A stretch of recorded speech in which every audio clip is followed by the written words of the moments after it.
ॐ तत्कथामतं तत्त्वजीवनं कविभिरीडितं कल्मषापहं श्रमणमङ्गलं श्रीमदाततं भुवि गृह्णन्ति ये भूरिदा जनाः। श्री रामकृष्ण वचनामृत। श्री रामकृष्ण देव दक्षिणेश्वर में भक्त लोगों के साथ बातचीत कर रहे हैं। वही प्रसंग चल रहा था। श्री रामकृष्ण कहते हैं मणिलाल को वैसे देखो, ईश्वर के दर्शन होते हैं, अमुक को दर्शन मिले हैं, परंतु किसी से कहना हो तुम्हें ईश्वर का रूप पसंद है या निराकार चिंता। श्री रामकृष्ण देव भक्त लोगों में ही किसी का नाम भी बताते हैं, अमुक को दर्शन मिला है, लेकिन किसी से कहना हो, कहने से क्या है, लोग पीछे पड़ेंगे, एक परेशान करते हैं। इसलिए ठाकुर ये सब ध्यान रखते हैं। ईश्वर दर्शन हृदय राम को भी हुआ था, वो सहन नहीं कर पाए, बोले चलो देशे देशे गए, देश देश में जाकर जीवों का उद्धार करेंगे। हम लोग तो इस जगत के आदमी नहीं हैं, हम तो दूसरे जगत के आदमी हैं। तो ये सब ज़्यादा हो जाने से मुश्किल होता है। इसलिए एक ईश्वर दर्शन अभी कितना तक बोलेंगे, कहते हैं ईश्वर दर्शन हो गया तो सब कुछ हो गया एक बार। लेकिन ये तो हृदय राम को हुआ था, फिर ठाकुर छूटे तो जड़ हो गए, तो इसको क्या बोलेंगे, हृदय राम को दर्शन नहीं हुआ था? अपने समय से दर्शन हुआ था, लेकिन ईश्वर दर्शन का भी तारतम्य हो सकता है। ईश्वर ही तो जीव जगत सभी जगह व्याप्त है, हमें आप में, और जो कुछ भी है जीव जगत में है, जो भी सृष्टि हुआ है सब, तो उस ढंग से हृदय राज को एक चैतन्य रूप से दर्शन हुआ था, लेकिन उसके पूर्ण परिणति नहीं हुई थी। कायदे से बोलने से ईश्वर दर्शन की पूर्ण परिणति होने से उसका लक्षण ये है, विद्यते हृदय ग्रंथिश्चित्यन्ते सर्व संशया क्षीयन्ते च अस्य कर्माणि तस्मिन् दृष्टे परावरे। उस परावर ब्रह्म का, भगवान का दर्शन हो जाने के बाद, दर्शन होने का मतलब अब अदर्शन हो नहीं सकता। वो हृदय की गांठ कट जाती है, संशय छिन्न भिन्न हो जाते हैं, और जो कुछ भी कर्म करने का रहता है कि ये करना चाहिए, वो करना चाहिए, एक कर्तव्य है, ये ड्यूटी है, हर तरह की ड्यूटी जो दूसरे लोग उसके लिए सोचते हैं या वो खुद अपने लिए सोचते हैं, वो कुछ भी सोचने का नहीं रह जाता है। अब आत्मा राम हो जाते हैं। आत्मा रामश्चमयो निर्ग्रंथापि कर्मे कुर्वन्ति अहैतुकी भक्ति इत्थं भूत गुणो हरि। आत्मा राम हो जाते हैं, फिर और कुछ करने का नहीं रहता। फिर भी ऐसे मुक्त पुरुष भी व्यवहार करते हैं, जैसे श्री रामकृष्ण देव, राजा महाराज, स्वामी जी, ये लोग निर्विकल्प समाधि होने के बाद भी व्यवहार करते हैं। तो क्यों व्यवहार करते हैं, लेकिन बंधन उनको छू नहीं सकता है। लेकिन यही दूसरी तरफ देखें तो हृदय राम को दर्शन हुआ था। स्वयं रामकृष्ण देव अवतार में हर समय उनके साथ रहते थे, कभी से बहुत कुछ सुनते थे, और वो दिव्य दर्शन भी हुआ था। फिर भी लास्ट में वो बहुत सुखी जीवन उनका नहीं रहा, उनको उनका आर्थिक संसार है बहुत कष्टमय ही बीता है, वो ये नहीं रहा। लेकिन तब क्या हृदय राम की अधोगति हुई? ऐसा नहीं। जो भगवान के अवतार का सेवा किया है उसकी अधोगति नहीं हो सकती। लेकिन भगवान के सानिध्य में उनका साहचर्य पाए, ये सब किए, वो बोध होना है ना, वो माया के आवरण से नहीं हो पाएगा। अभी इसका कितना चीज व्याख्या कर सकते हैं। लगता है ईश्वर जिसको चाहते हैं वही ईश्वर को प्राप्त करता है। हाँ, यही जाना तेही जाना यही देहु जनाई, तुलसीदास जी कहते हैं। वही जान पाता है बिल्कुल जिसको बिल्कुल जान देते हो। हर समय दिन रात ठाकुर के साथ रहते हैं, लेकिन हृदय राम नहीं जान पाए। क्यों? जानकर सुनकर भी नहीं समझ पाए। क्यों? जान लेने से फिर ठाकुर में और उनमें अंतर नहीं रह जाएगा। जाना तो तुम्हें हो जाएगा, उनके जैसा हो जाएगा, फिर सेवा कार्य कैसे चलेगा? तो इसलिए कभी हमारी बारी, कभी तुम्हारी बारी होती है। कभी गाड़ी नाव पर चलती है, कभी नाव गाड़ी पर चलती है। हृदय राम भी धन्य है, ऐसे लोग का अहोभाग्य है। लेकिन वो इस लीला खेला में दूसरी एक भूमिका अदा करने के लिए आए थे। उनका अकल्याण नहीं हो सकता है, लेकिन दिखाई तो देता है। जो दूसरे दूर से लोग आए वो मुक्त हो गए, और हृदय राम को खेती बाड़ी और ये सब घर संसार लेकर के किसी प्रकार से कष्ट से लास्ट समय बिताना पड़ा। लास्ट समय का उनका किसी किताब में लिखा, हम अभी तक नहीं पढ़े हैं, लेकिन जो सुना है बड़े वृद्ध साधु लोगों के मुंह से, उनका कष्टमय जीवन बीता है। तो कहते हैं ईश्वर के दर्शन होते हैं। तो दर्शन का मतलब वो देख लिया तो हो गया नहीं। दर्शन तो उसी को बोलेंगे जब हृदय की गांठ कट जाए, हृदय का संशय छीन हो जाए, पूरा मैंने और कुछ पाना एकदम अबाध गति। आप देखिए रामकृष्ण देव के जीवन में ही जब वो इतना पूजा प्रार्थना पाठ जब और पंचवटी में जाकर नंगा होकर के साधना भी करते थे, तब भी माता जी ने दर्शन नहीं दिया। जितना भी उनके दिल में आया कि ऐसा करने से माँ को पाया जा सकता है, वैसा करने से पाया जा सकता है, जो कुछ भी उनके पवित्र दिल में आया, सब कुछ वो एक ही सब कुछ का अवलंबन किया, फिर भी माँ का दर्शन नहीं हुआ। तब एक दिन असह्य वेदना हुई कि जब हम है नहीं और बाकी सांसारिक चीजों में जिसमें लोग सुख का अनुभव करते हैं, उनको श्री रामकृष्ण देव अपनी सूक्ष्म दृष्टि से देख चुके हैं कि इसका ज्यादा कोई मूल्य नहीं। चावल केला मांगो, खाओ पियो मरो। हाँ, सामान्य आदमी जिसे जीता है, खाता पीता है, और कुछ बच्चा कच्चा पैदा किया, जुटाया और थोड़ा सुख दुख झेला और उसके बाद चला गया। इसमें उनका इंटरेस्ट नहीं है। फिर माँ जो कि चिन्मयी सुना है, कमलाकांत राम प्रसाद को दर्शन दी थी, ये भी सुना है। उनके गीत प्राण भरकर दिल तोड़कर कोई दिल में कालापन नहीं है, तब भी श्री रामकृष्ण देव उनको नहीं देख पाए। तब असह्य वेदना हो रही थी, और एक दिन की बात नहीं, कितने दिनों की बात।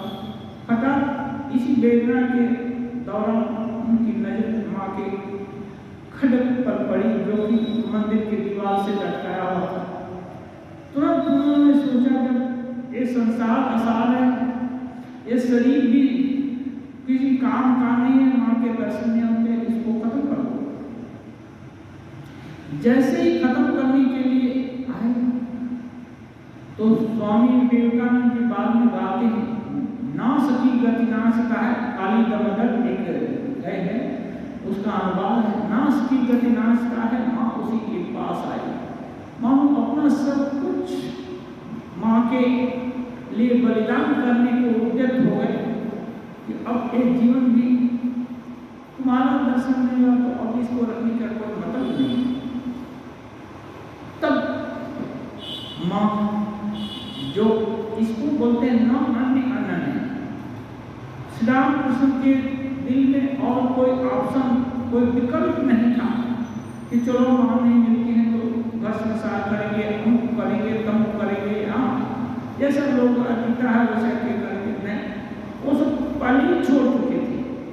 हाँ, जो सांसारिक अन्य लोग जो जिसको सुख समझता था उसको उसका मूल्य ज्यादा है ये उनको समझ में ही नहीं आया था, तो पहले ही छोड़ चुके थे। अब माँ भी नहीं साथ देती है कि नहीं है ये भी पता नहीं चलता। तब एक गिरा वेदना उनको जीवन से निराश कर दिया कि नहीं अब खत्म करेंगे, नहीं और क्या जरूरत है। तब इसको बोलते हैं अनन्य आश्चर्य को ये जना परिपास्ते ऐसा नित्यावृत्तानाम योग क्षेमम वहाम्यम, जो लोग अनन्य माँ को छोड़कर और उनका कोई गति नहीं है, किसी पर भरोसा नहीं, किसी को चाहते नहीं, दिल और कहीं लगता नहीं है, और माँ ऐसी कि देखा नहीं देती, माँ दूर है भी कि नहीं है ये भी डाउट होने लगा। हाँ, पूरा दिल दे दिया, दिन दिया, रात दिया, हाँ लोग लज्जा भी त्याग दिया माँ के लिए। माँ हर कुछ, मैं ब्राह्मण का लड़का हूँ, एक जनेऊ भी छोड़ देता हूँ, एक बस्ता वस्त्र वगैरह ये सब भी त्याग देता हूँ, और बिना लाठी डंडा के स्मशान में सियार आएगा, सांप आएगा, गोंजा रहेगा, बिच्छू काटेगा, भूत प्रेत आएगा, क्या आएगा, किसी का भय नहीं। क्योंकि माँ को पुकारना है, माँ यदि है तो रक्षा करेगी, नहीं करेगी तो ये जाए तो जाए। इतनी अनन्य भक्ति दिखाया तब भी माँ देखा नहीं गया। लेकिन जब इसका अंत करना चाहे तो माँ ऐसा नहीं है, बोलते हैं कि भगवान की तरफ एक कदम को चले तो 10 कदम 100 कदम आगे आते हैं। उनके हर तरफ हाथ है, हर तरफ पैर है, हर तरफ आंख है, हर तरफ दिमाग है, हर तरफ हर कुछ, सर्वतः पानी पावन तक सर्वतोक्षी शिवोमुखम सर्वतः सुखमय लोके सर्वमावृत्य तिष्ठति। सब कुछ जुड़े भगवान की सत्ता है, वो हर कण कण में विराजमान है, हर की गति जानते हैं। और वो राम कृष्ण देव को कैसे गला काटने देंगे, वो माँ हाथ पकड़ लेती है और ऐसे भी पकड़ती हैं, उनको उनके चैतन्य सागर में डुबा देती हैं। हाँ, अबाध स्पॉन्टेनियस उनको दर्शन हो रहा है। 3 दिन तक ऐसी बेहोशी की अवस्था में फिर माँ हठात अदृश्य हो गई।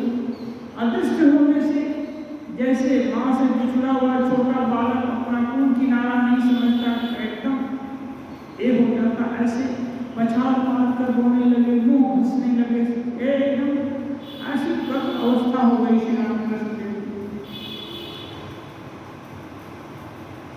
अब जब सिर पीटने लगता है तो माँ कैसे खाना बनाती रहेगी, चुपचाप दौड़कर आना पड़ता, सिर तोड़ देगा, क्या कर देगा, कोई चीज नहीं, एकदम परेशान हो गया। तो जगत जिंदगी और नहीं हो पाई, आती है श्री रामकृष्ण फिर दर्शन देती हैं और बार बार दर्शन पाकर और माँ से बातचीत भी होती है। माँ हर तरह से उनको प्रबोध करती है, माँ उनको सोते जागते उठते बैठते हर समय ही माँ जब जाते हैं तब माँ जी। तब बच्चा तो निश्चित रूप से हो जाता है, जब हर समय माँ का दर्शन पा रहा है, माँ को मर्जी तक माँ के से चिपक सकता है, तो बच्चा को अभय मालूम हो जाता है। जब ऐसी अवस्था आ जाएगी तब श्री रामकृष्ण माँ के आश्रित हो गए कि नहीं, मेरी माँ है, मेरी माँ है। अब इसको दर्शन करते हैं। एक ऐसा आसरा जो अब नहीं छोड़ेगा, कैसे भी करके नहीं छोड़ेगा। बेटा छोड़ देगा लेकिन माँ नहीं छोड़ेगी। जब ऐसा दर्शन हो गया, इसको दर्शन करते एक झलक पा गया और झलक सरक गया, इससे नहीं होगा। इसे साधना के रास्ते में बहुत सारा चीज होता है। कोई इतने तरह का पैकेज देकर भी ब्रह्म ज्ञान कराते हैं और दर्शन करा देते हैं। इधर कहीं विभिन्न जगह कुछ दबा देगा तो ज्योति दर्शन होता है, दर्शन होता है, कान में दबाने से कुछ शब्द सुनाई देगा। अब उसी को बोलेंगे कि ये अच्छा है या यही अनाहत ब्रह्म है, शब्द ब्रह्म है। जो हो इससे कुछ होने वाला नहीं है। जो कुछ दर्शन हो या उपलब्धि हो या सुनाई दे या कुछ हो, उससे यदि अपना काम बन जाए तब तो एक दर्शन है, नहीं तो वो अदर्शन के ही बराबर है। ये यदि साधक हर समय अलर्ट रह करके समझे तब कोई उपलब्धि, साधना के क्षेत्र में जाने से कुछ उपलब्धि हो जाती है। कौन क्या कर रहा है किसके घर में, सुनना यहीं से सुन पा रहे हैं और देख भी पाएंगे। और वहाँ कौन सा सुगंधी लगा करके घूम रहा है, वो सुगंधी भी यहाँ चाहेंगे तो अनुभव कर सकते हैं। ये बहुत बड़ी उपलब्धि हो गई। स्वामी जी को कुछ हुआ था, ठाकुर को बोले, ठाकुर बोलिए अब ध्यान का एक दिन मत करो, ये सब साधना के रास्ते में विघ्न है, ये आ जाने से फिर तुम आगे नहीं बढ़ सकता, इसका अंत नहीं है। आज सुगंधी चीज दिखाई एक गंध सुनने को दिया, दूसरा परसों तीसरा चौथा दिन कुछ दिखाएगा, पांचवा दिन कुछ दिखाएगा। हर समय देखने दिखाने का कोई अंत नहीं है, ये विघ्न है, इसको छोड़ो। हाँ, क्या है त्याग, वैराग्य और भगवान को पाने के लिए एकदम उत्कट इच्छा, जैसा रामकृष्ण देव खुद फील किए थे अपने दिल में, वही असली चीज है। उसको छोड़कर और बाकी छोटी मोटी जितनी भी भाव या अमुक होता है या छोटा मोटा किसी को दर्शन हो गया, वो दर्शन सब कुछ नहीं है। हाँ, कुछ दर्शन भ्रमित करने वाले भी हो सकते हैं, सिद्धि ऐसा आ गया विभिन्न रूप में, तो इससे साधक दिग्भ्रमित हो जाता है या दूसरा संतुष्ट हो जाता है कि मैं तो उपलब्धिवान हूँ। बस जब खेलने कूदने में लड़का मस्त हो जाता है तो माँ सोचती बहुत अच्छा है, खेल कूद रहा ठीक ठाक है, कुछ गड़बड़ होने वाला नहीं, चलो हम आराम से थोड़ा कुछ अपना काम कर लेते हैं या कुछ चैन से रहें थोड़ा देर। तो भगवान भी सोचते हैं ठीक है तुम उपलब्धि ले लिए, बस अब बड़े आदमी हो गए और क्या चाहिए। तो दर्शन इतना आसान नहीं है। तो बोलते हैं ठाकुर उसको दर्शन हुआ है, कभी कितना दर्शन हुआ है। राजा महाराज ठाकुर के अधिकांश जितने भी सन्यासी चेला हैं सबको ही दर्शन हुआ। ठाकुर के अदर्शन के बाद जब ठाकुर शरीर छोड़ दिए तब ये लोग बहुत साधना की, ये तपस्या कर रहे थे। राजा महाराज उधर वृंदावन में श्याम ये नारायण सरोवर है, कुछ ऐसा 2 सरोवर है। तो विजय कृष्ण गोस्वामी उनसे कभी भेंट हुई थी, वो बोले ठाकुर तो आप लोगों को सब कुछ दे दिए, फिर इतना कठोर तपस्या करने का क्या जरूरत। तो राजा महाराज बोले थे हाँ आप ठीक बोल रहे हैं, ठाकुर सब कुछ दे दिए, दिखा दिए, सब कुछ किए, लेकिन ये सब ठाकुर का, अब वो जो दे दिए उसको अपना बना लेना है। ठाकुर दिखा दिए, माँ खाना बनाकर खिला दिया तो उसको खा लिए, तो खाना तो हो ही गया, लेकिन ये किया हुआ खाना, अब हम वैसे ही खाना बना सकते हैं, खा सकते हैं, दूसरों को भी खिला सकते हैं, ये तो दूसरी योग्यता हुई ना। ये मन का दिया हुआ खाना वो खाने का सुख नहीं है। एक खा भी सकते हैं, खिला भी सकते हैं, दूसरे को भी दे सकते हैं और दूसरे को सिखा भी सकते हैं कैसे खाना बनाया जाए। तो राजा महाराज बोलते हैं जो ठाकुर दिए हैं उसको हम अपना कर लेना चाहते हैं, अपना कर लेने के लिए ये तपस्या करना है, जरूरत है। हाँ, ये ठाकुर भी बोले हैं दूसरे को मारना हो तो ढाल तलवार सबकी जरूरत है, अपने को मारना हो तो केवल एक छोटे सी नहरनी से काम बन जाएगा। तो ठाकुर खिला दिए, उससे तृप्त हो गए तो इसका मतलब अपना पेट भर गया, कोई दिक्कत नहीं। लेकिन भला माँ कैसे बनाई होगी, कैसे खिलाया हुआ, कैसे नहीं आया, कैसे आम किसी को भी दिया ही नहीं जा सकता है, जब जब मर्जी तब तक हम बनाकर खा सकते हैं। ये तो दूसरी उपलब्धि है ना, इसको तो एक बार जैसे देखा है चूल्हा पर माँ कैसे बनाती है, क्या करती है, उसका यहाँ प्रैक्टिकल करना पड़ेगा।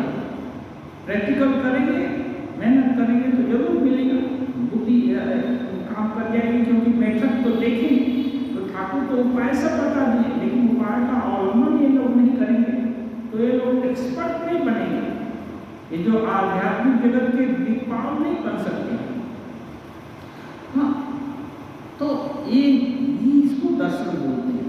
उसके आगे रुक गए तो रुक गए, हाँ ठीक है, खाना खा लिया, बढ़िया पेट रुक गया, ठीक है, हो गया। हाँ, वो भी एक ये हो गया, लेकिन वो पूरा पूरी दर्शन नहीं है। दर्शन का मतलब हर तरह का संशय छिन्न हो जाएगा, उसको दर्शन बोलते हैं। एक बार एक झलक ठाकुर आकर यहाँ दर्शन दे दें, उससे हम लोगों को क्या होने का है।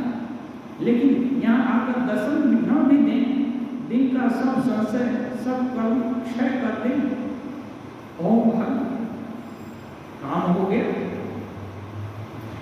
तो कहते हैं ठाकुर देखो ईश्वर के दर्शन होते हैं, दर्शन होते हैं।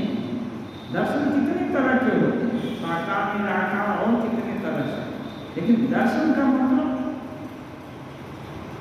अंतिम जो ठीक दर्शन बोलते हैं उसका मतलब बस अब जब भी चाहे तब भगवान साधक भगवान का हो जाता है, उसका अपना कुछ नहीं रह जाता। जब ऐसी अवस्था आ जाएगी कि भीतर बाहर सोच में समझ में दिन रात हर कुछ में भगवान विराजमान हो जाए, तब इसका मतलब उनका हो गया। तब फिर और अदर्शन कहाँ रहेगा, अदर्शन हो नहीं सकता है। तो उसको ठीक दर्शन बोलते हैं। ऐसा कितना ऐसी इस ढंग से एनालिसिस करनी होगी। बहुत तरह का ये होता है, ठाकुर भी बहुत तरह से अपने दर्शन को परीक्षा किए कि किस चीज को हम समझेंगे दर्शन को। तो उनसे बड़ा तो और कोई दर्शन करने वाला नहीं था, जिससे बोले कभी कभी किसी पंडित से या कोई आता था तो कुछ पूछते सुनते, तो शास्त्र में जो बातें हैं वो लोग तो अनुभूति संपन्न नहीं न होते, वो लोग लेकिन शास्त्र में क्या है वो ठाकुर मिला देते कि हाँ शास्त्र में है, वो ये सब दी हुई है, अब उनको विश्वास हो जाता है। अब कभी कभी सोचते अमुक जगह का राजा है, तमुक बड़ा आदमी आकर हमसे बात करे, हाँ ये पत्थर कूदे, 3 बार उनके सोचने मात्र से पत्थर कूदा, हाँ तब तो ठाकुर का संशय दूर हुआ। दर्शन तो हुआ था, लेकिन ये सब फिर संशय क्यों आता है, संशय बस यही कारण सही दर्शन हुआ कि गलत दर्शन हुआ। जब ये सब घटना हुई छोटा मोटा जो सोचे, तब इसका मतलब दर्शन पक्का हुआ। कहते हैं परंतु किसी से मत कहना, क्योंकि हो सकता है ये अंतिम दर्शन न हो। हाँ, कर देने से लोग हंसी खिली और ये करेंगे, खिंचा करेंगे और उसकी वाहवाही करने लगेंगे हृदय राम के जैसा, बस हो गया। हाँ, ज़्यादा कुछ हो जाने से गड़बड़ी हो जाती है, अहंकार बढ़ जाने से कैसे भी करके फिर दर्शन प्रसन्न के रूप में हो जाता है। लेकिन जब वो अवस्था आ जाए कि भीतर बाहर हर रोम रोम में यदि भगवान का ही अस्तित्व विराजमान हो जाए, अपना कुछ ना रह जाए, तो वो अदर्शन कहाँ हो सकता है? अभिमान आने का जगह कहाँ रहेगा? आँख से आएगा ना, कान से आएगा ना, किसी लोग रूप से आएगा, कहाँ से आएगा? कहीं से नहीं आ सकता। जब सभी के बाद दिल में, दिमाग में, विचार में, हर सोच में भगवान हो जाए, उसको ऐसी अवस्था हो जाए, तब अहोभाग्य है, तब और बेताली पार नहीं पड़ता है। इसलिए ठाकुर जो भी चाहते थे माँ सब जुगाड़ कर देती थी। साधना करने की इच्छा हो, पंचवटी बनाएंगे, ये करेंगे, और 5 तरह का वृक्ष लगाएंगे, बकरी छागल ये सब आकर खा लेगा। ओ एक लठ सब कच्ची पर्ची बांस उस चला आया, रस्सी आ गया काटने के लिए, कचिया भी आ गई, हर चीज जुट गया। नदी के किनारे आकर ठाकुर देखे खुश होकर के बोल रहा है, कोई नहीं उसके आसपास, वो तो वही सब चीज चाहते थे, वो सब जुट गया, मार उठा के, तो ये सब जुट जाता है। और वो साधक एकदम भगवान मय हो जाता है। इसलिए बोलते हैं जाना तो तुम्हें हो जाए, तुमको जान लेने से तुम ही हो जाते हैं। तुम कैसे होंगे? हम लोग ठाकुर को दर्शन देख लें भीतर बाहर सबको, तो हम रामकृष्ण ठाकुर कैसे हो जाएंगे? लेकिन नहीं, इसके थ्रू अब रामकृष्ण ठाकुर ही काम करेंगे। उनकी ही इच्छा इसकी इच्छा होगी, उनकी वाणी इसकी वाणी होगी, उनका ही सोच इसका सोच। अब ऐसा हो गया तो हमारा अंतर क्या रह गया? अंतर क्या रह गया? उनका ही तो हो गया ना, अंतर नहीं रह गया। इस तरह से होगा, काया बदलने जाएगी, राम का काया सब लोग धरने लगेगा, ये नहीं होगा। लेकिन राम का तो हो जाएगा, समुद्र सब लोग नहीं हो जाएगा। लेकिन समुद्र में मिल गया एक घटी पानी, तो एक घटी पानी कहाँ रहा? समुद्र हो गया कि नहीं हो गया? छोटा स्फुलिंग, ये जो चिंगारी यदि महान अग्नि में घुस गई तो वो आग नहीं और कुछ दूसरी चीज बन जाएगी क्या? वो तो आग ही रहेगी ना। लेकिन अब वो महान अग्नि में कौन सी है? ये पोर्शन वो स्फुलिंग है, ऐसा तो नहीं, पूरा महान अग्नि ही वो हो गई। हाँ, ऐसे करके साधक भगवान को जान लेने से भगवत स्वरूप ही हो जाता है, भगवान ही हो जाता है इस तरह से, क्योंकि उसका अपना कुछ नहीं रह जाता, उनका हो जाता है। ऐसे ही बोलते हैं ब्रह्म ही भवति, ब्रह्म को जान लेने से ब्रह्म ही हो जाएगा। तो ब्रह्म का जैसा स्वभाव है वैसे ही होगा, निर्गुण हो गया। हाँ, सभी गुणों के बस में नहीं, कोई गुण तीनों गुणों से परे हो गया, हर तरह से एकदम जी। जो बाधा सामान्य जीव में है उसके लिए कोई बाधा कहीं नहीं, तो तब उसको बोलते हैं तुम्हें ईश्वर का रूप पसंद है या निराकार चिंता? श्री रामकृष्ण देव मणिलाल से पूछते हैं तुम्हें ईश्वर का रूप पसंद है या निराकार चिंता? श्री रामकृष्ण परम करुणामय है, वो किसी के भाव को नष्ट नहीं करते। क्यों? सभी तरह के भाव भगवान की ही इच्छा से बने हैं और उनकी ही इच्छा से वही नाना रूप धारण किए हैं, नाना रूप वही धारण किए, वही नाना भाव अपने ऊपर आरोपित किए हैं। नहीं तो चैतन्य को ये सब माया कैसे घेर सकती है? लेकिन चैतन्य की इच्छा हो कि चलो माया कर, अभी माँ की इच्छा हो कि चलो में हम डांस करेंगे, तो अब छोटा बच्चा क्या बोलेगा? हमें माँ नाचो ना, हम तो सोचते का कि ठीक है माँ नाच कर नहीं, देखिए कैसे क्या होता है। माँ खाना बना रही तो जब गाना गाती तो छोटा बच्चा के मना करेगा। माँ और कुछ काम करके दिखाती है तो वो बच्चा क्या करेगा? बच्चा तो कुछ नहीं बोलेगा, तो बच्चा को अच्छा लगेगा तो देखेगा। हाँ, बच्चा का अपना कोई डिमांड होगा तो उसको करेगा। ऐसे ही ईश्वर जब इच्छा करते हैं कि हम लेकर हम देखेंगे क्या करना है क्या नहीं करना है, उसमें क्या सुख है क्या दुख है, उसका अनुभव करना चाहेंगे तो कौन उनको रोक सकता है कि हम आपको। इसलिए कहते हैं मृत्यु के समय सब मानो जीव सर्वज्ञ जैसा हो जाता है, क्योंकि जीव ईश्वर से भिन्न नहीं है, अभिन्न है। अभिन्न हो गया तो ईश्वरत्व तो उस समय आ जाता है।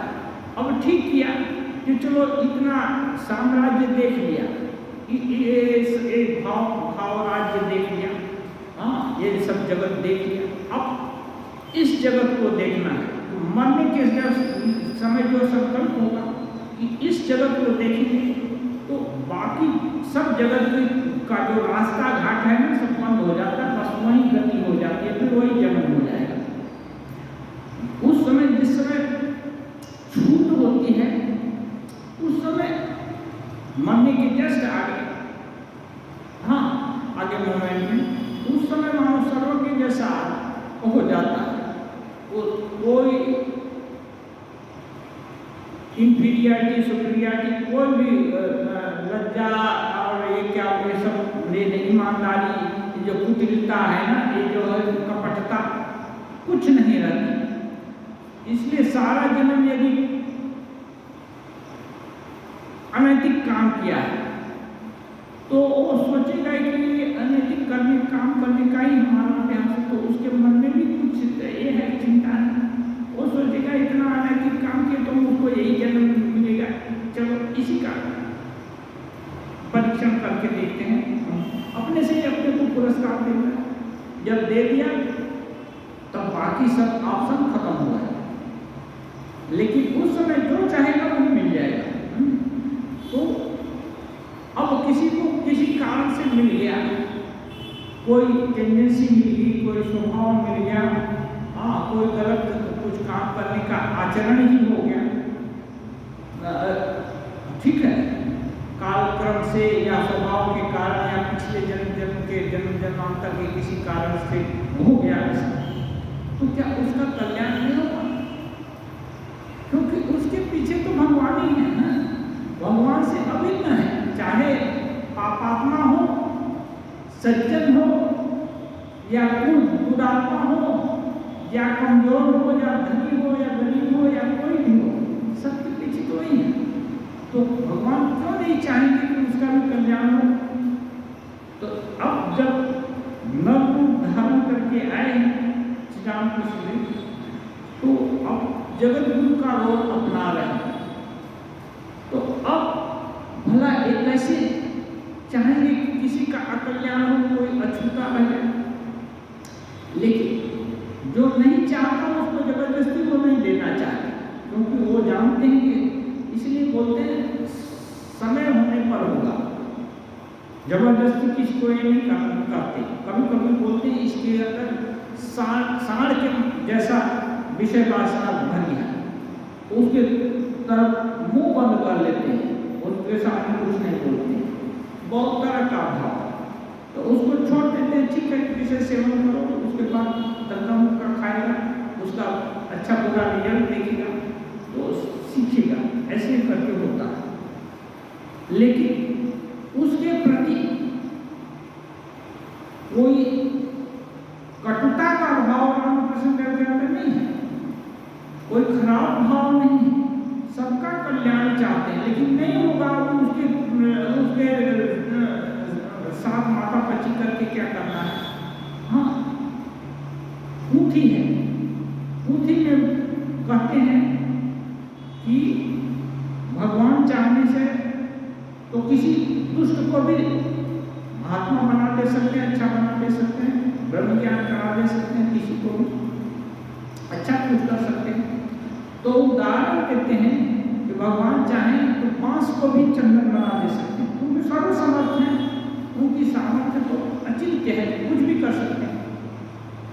तो उत्तर वही देते हैं, अब भगवान भी बांस बनाए, भगवान ही चंदन बनाए, दोनों तो वही बनाए, तो उनका चंदन का वन आगे से ही है, एक दो चंदन उनके पास नहीं है, चंदन का पूरा बड़ा बड़ा प्लॉट है वन का, कितने कितने किलोमीटर लगा कर रखे।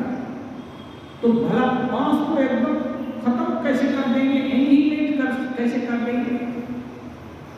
बांस को क्यों चंदन बनाने लगे? चंदन आगे से ही बना कर रखे हैं।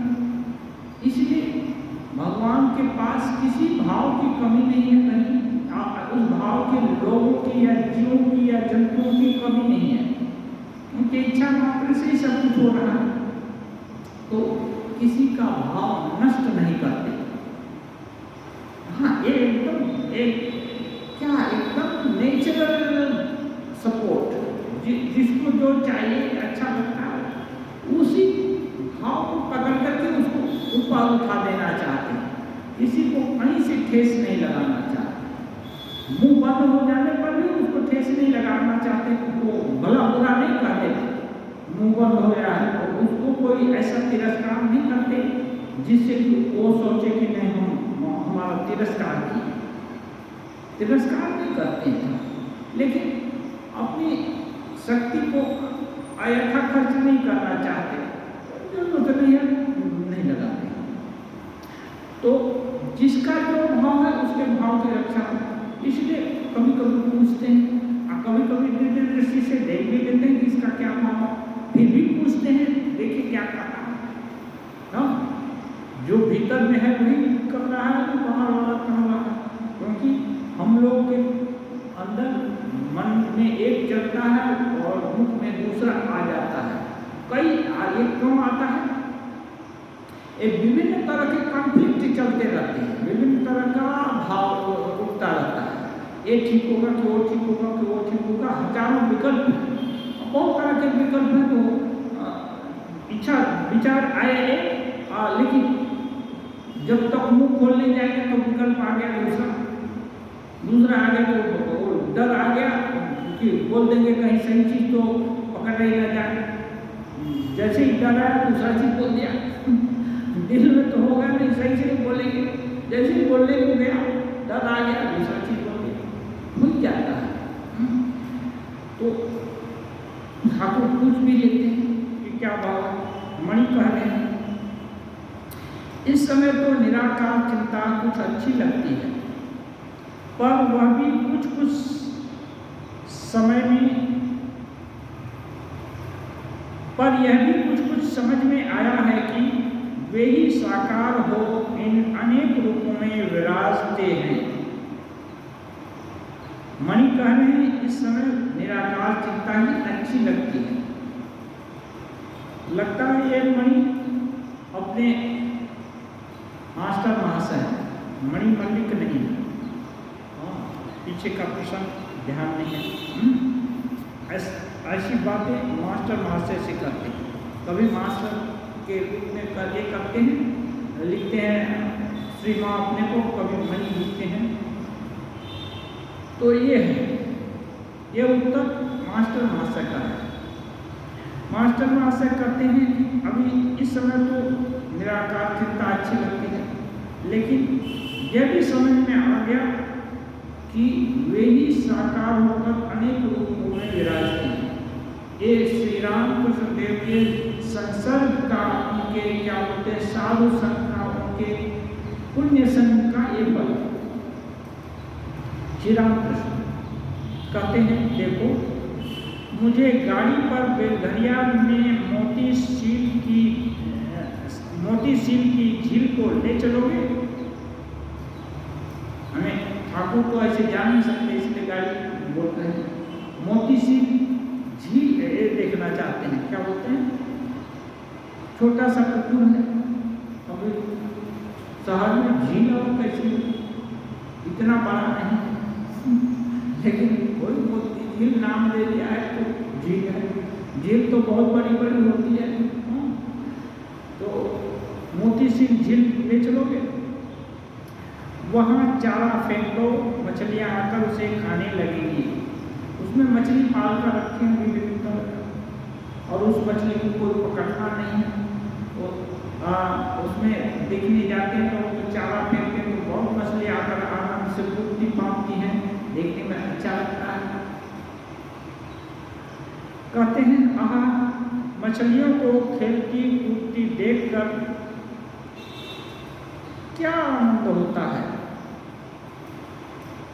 और मछलियां आनंद में आ रही है। मछली कूद फांद रही है और इधर आदमी को आनंद होता है। क्यों आनंद होता है? उसके आनंद का उपभोग मानो मन ही मन कल्पना करके कर रहे हैं कि देखो आनंद से खूब भाग रही है, इधर उधर भाग रही है सब। कभी थोड़ा सा मुड़ी मुड़की दिया कि ये सब दौड़ धूप चालू हो गया। तुम्हें उद्दीपना होगी कि मानो सच्चिदानंद रूपी सागर में आत्मा रूपी मछली खेल रही है। अब देखिए, सामान्य लोगों को तो मछलियां को उठना और उसका आनंद ये होता, लेकिन अब यहाँ ये देख रहे हैं साधक का मन एक ही तरफ रहेगा। ठाकुर कितना चीज देखे, कितने बड़े बड़े लोग आकर पूजा करते हैं, ये करते हैं, दक्षिणेश्वर में क्या करते हैं, बहुत संस्कृत बनता है, घंटा बनता है, बहुत सारे लोग आमोद प्रमोद क्या क्या नहीं करते, लेकिन ठाकुर को कुछ नहीं दिखाई देता है। एक माँ है कि नहीं, कब दर्शन हुआ, कैसे हुआ, दिन में एक तरह से पूजा की, रात गए गिरते जंगल में चले जाते, माने एक दाना नहीं है। ऐसे ही बोलते हैं साधक मछली देखने के लिए जाएगा, विषय सुख विषय मछली देखने के लिए नहीं, मछली देखकर आनंद होता है। ये देख कर भी ऐसे ही मन मछली है ना, सच्चिदानंद सागर में एकदम आनंद से घूमेगा। तो सच्चिदानंद सागर का संधान यदि मन मछली पाएगा तो, और वहां जाकर तैरते तैरते ही अपने को खो देगा। तो तुम्हें उद्दीपना होगी कि मानो सच्चिदानंद रूपी सागर में आत्मा रूपी मछली खेल रही है, आत्मा रूपी मछली खेल रही है। हाँ, तो उसी तरह लंबे चौड़े मैदान में खड़े होकर ईश्वरीय भाव आ जाता है।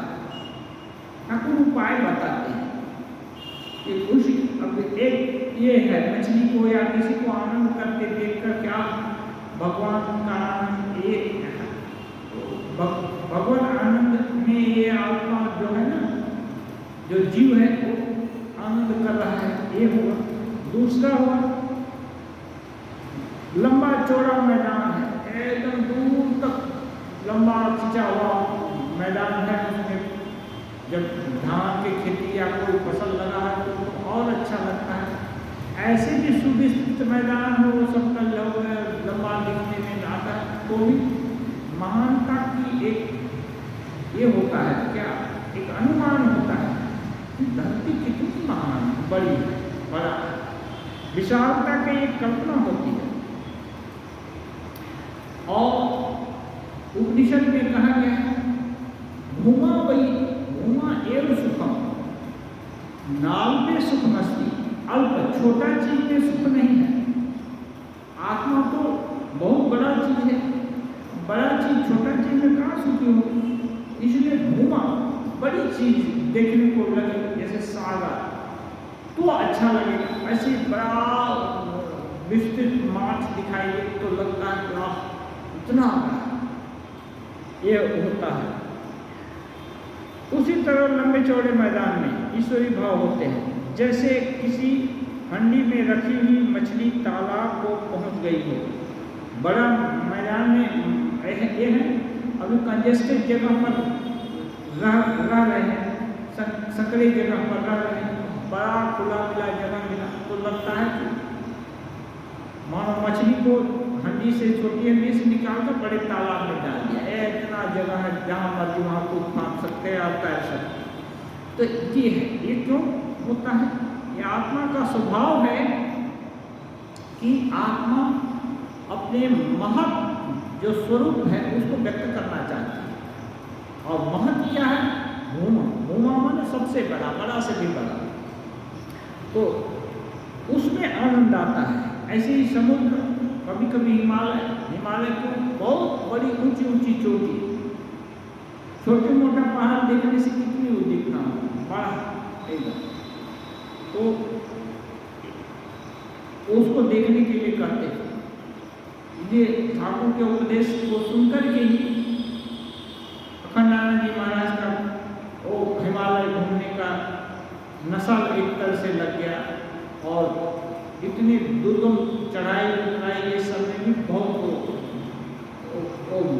व्यक्ति पथ लासा तक जा गए थे, एक बार नहीं 2-2 बार जा पाए। और कितने पहाड़ी कठिन कठिन जगह पर, तो एक ही चीज है, क्या है, क्या खोजना, उसी मानवता को देखने के लिए। ये लोग और क्या सर्च कर रहे थे, धन व्यापार का करेंगे, उसका जगह, ये सब नहीं। वही ठाकुर बोले हैं ऐसी महान चीज को देखने के लिए ये करना। तो ठाकुर कहते हैं उनके दर्शन के लिए साधना चाहिए। मैंने ये सब उपाय बताते हैं, साधना चाहिए। साधना क्या है? साधना यही है कि जहाँ कहीं भी हम लोग सुख चाहते हैं, देखते हैं, वो सुख भगवान में मिलना चाहिए। शरीर सुख, शरीर बड़ा सुंदर है, अरे शरीर में यदि भगवान दिखे तो सुंदरता है इसकी, नहीं तो ये राग के मात्रा और जो रोगाणु कीटाणु का ही घर है। लेकिन इसी शरीर में यदि भगवान लाभ हो, भगवान दर्शन हो, और झांकने से जहाँ भी अपने शरीर की तरफ कल्पना हो वहीं भगवान दिखे, तो ये शरीर धन्य है, मजे की कुटिया है। इसी में भगवान का मंदिर है, सबसे अच्छा मंदिर है। और ये किसके द्वारा बनाया हुआ है? ये स्वयं भगवान के द्वारा बनाया हुआ है। बाकी मंदिर तो हम लोग बनाते हैं, लेकिन जो मानव शरीर या किसी भी जीव का शरीर, ये कोई जीव नहीं बनाता, कोई फैक्ट्री नहीं बनाती, ये भगवान की फैक्ट्री से बनता है, उनका बनाया हुआ है। तो इससे बड़ा उनका और रहने का स्थान क्या हो सकता है? लेकिन वो यदि ये नहीं है तो ये पूर्ण निष्ठा के अतिरिक्त और कुछ नहीं है, मान सकते ये सब। लेकिन वो हूँ तो इसकी सुंदरता ही सुंदरता है, कोई भी असुंदर नहीं है। अष्टावक्र 8 जगह टेढ़ा होने पर भी क्या है, वो ब्रह्म ज्ञान से पूत है। वो जानते हैं ये शरीर केवल ब्रह्म ज्ञान को व्यक्त करने के लिए हुआ है, और कुछ नहीं।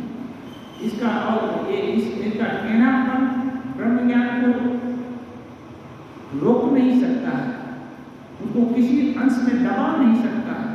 इसलिए वो अपने टेढ़ेपन से कोई विरक्ति नहीं थी। यद्यपि ये टेढ़ापन उनके पिताजी के अभिशाप स्वरूप मिला था। कुछ माँ के गर्भ में थे, कुछ पिताजी बोल रहे थे, वो तुरंत प्रतिवाद कर दिए, क्योंकि वो और भी बड़े शास्त्रज्ञ थे। गर्भ के अंदर से ही बेटा बोल रहा, बाहर भी नहीं है, तो बाप को बहुत गुस्सा आ गया। बोले तू तो बड़ा क्रिकेट है, क्रिकेट, हाँ मैं टेढ़ा है, हाँ तू अभी गर्भ से बाहर ही नहीं गया और बाप को उपदेश देने लगा। इनको अपने ज्ञान का अभिमान था, और तपस्वी तो थे ही, बोल दिए जा। तो 8 जगह टेढ़ा हो जाएगा, टेढ़ा है तो टेढ़ा ही हो जाएगा। टेढ़ा बोल रहा है, टेढ़ा हो जाएगा, पिताजी का आदर नहीं करना। फिर बच्चा, लेकिन उनके अभिशाप को का प्रत्याख्यान नहीं किया। बच्चा उसको, पिताजी को भी वो चाहते तो पिताजी से भी ज्यादा ऐश्वर्यवान थे, क्षमतावान थे, और पिताजी को भी अभिशाप दे सकते, लेकिन नहीं, उसको शिरोधार्य की। और जब पैदा हुए तो 8 विकृत अंग वाले, लेकिन यही पिताजी को राजा जनक के दरबार में एक पंडित था, हराया इनके पिताजी को। वो उसका शर्त था कि जिसको भी हराएगा उसका प्राण इसके अधीन हो जाएगा, जो हारे, जो जीतेगा उसके। तो जब जीत जाता तो क्या करता, जाकर एक तालाब था, बड़ा बड़ा पुकुर, उसमें डुबा देता था। ऐसे करके वो बहुत सेरा पंडित लोग को परास्त किया और डुबाया, तो इनको भी डुबा दिया। तो ये अष्टावक्र को जब थोड़े बड़े हुए, बच्चे ही थे, ये सब इतिहास की पिताजी यहाँ चले गए। तब एक गए, वो बोले मैं इससे शास्त्रार्थ करूँगा। हाँ, तो उनको देखकर ही सभासद हंसने लगे। तो ये पूछने कि ना किस चीज़ को देखकर हंस रहा है? हाँ, वो प्रश्न एक ही, तो शरीर को, शरीर नित्य है। तो वो लोग स्तंभित हो गए, क्योंकि ये शास्त्रीय ढंग से प्रश्न किए।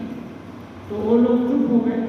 तो राजा बोले नहीं, शास्त्रार्थ किया गया। तो ये हटा दिया उस पंडित को। तो सत्य ही था कि हम जीतेंगे तो तुम्हारा प्राण हमारे अधीन, और हम हारेंगे तो हमारा प्राण तुम्हारे अधीन। तो बोले देखो, शर्त के अनुसार हमारा प्राण और हमारे अधीन है। राजा बोल दिया हाँ, हो गया। अब जो गति हमारे पिताजी की तुम किया, वही गति मैं तुम्हारा करना चाहता हूँ। उसको ले गया, पानी में डुबाया। डुबाने के साथ ही दोनों पाताल लोक में चले गए। दोनों पाताल लोक में चले गए, वरुण लोक में चले गए। और वहां क्या था? वहां एक बड़ा यज्ञ होने का था, और यज्ञ में अच्छे विद्वान पंडित की जरूरत थी। अब कहाँ से कौन विद्वान है, कौन अविद्वान है? हाँ, तो सोचता जो मुझसे तर्क कर सकता है और अच्छा ताकि साहसी होगा, वही तो हमसे तर्क करेगा। और प्राणदंड का ये जहाँ ये है, तो इस दंड का बात सुनकर ही कितने लोग भाग जाएंगे। कम विद्वान होंगे, वो ऐसे ही हट जाएंगे।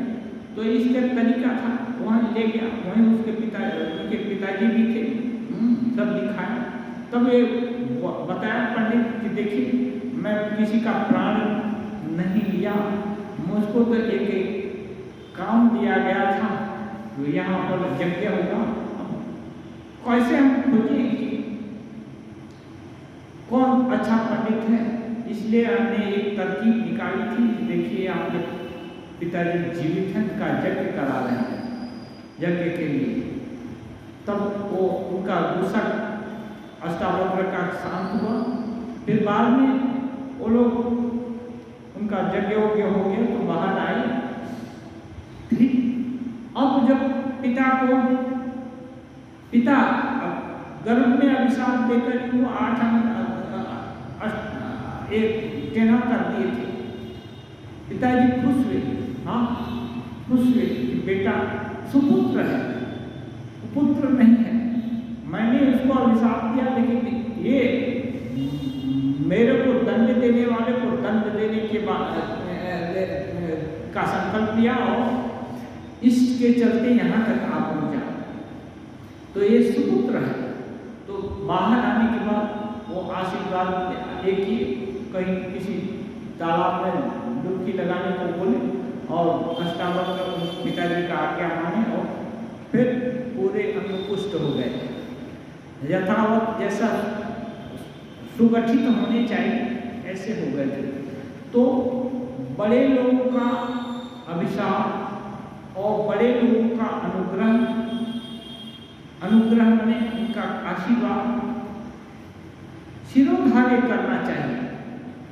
और ये ऐसे ही लोग कर सकते हैं जिनको कि छोटी छोटी चीजें बहुत बड़ी नहीं लगती हैं। जो आध्यात्मिक पुरुष हैं, उनके लिए थोड़ा उत्कर्ष या अपकर्ष बहुत मायने नहीं रखता है। वो तो चाहते हैं भगवान के पाने का, भगवान के शरणागत है। इसलिए ये सांसारिक सुख दुख बढ़े या घटे, उनको ज्यादा उससे आता जाता नहीं। यही ऐसी ही घटना काकभूषुंडी जी का नाम सुने होंगे, रामचरितमानस के इसमें है। काकभूषुंडी ऐसे में एक ब्राह्मण लड़का, उनका लंबी कहानी है लेकिन थोड़ा सा बताते हैं। एक ब्राह्मण लड़का, पहले तो अभी सब तो हुआ, फिर दूसरी ही जो नहीं पाया, फिर ब्राह्मण जो नहीं पाया, फिर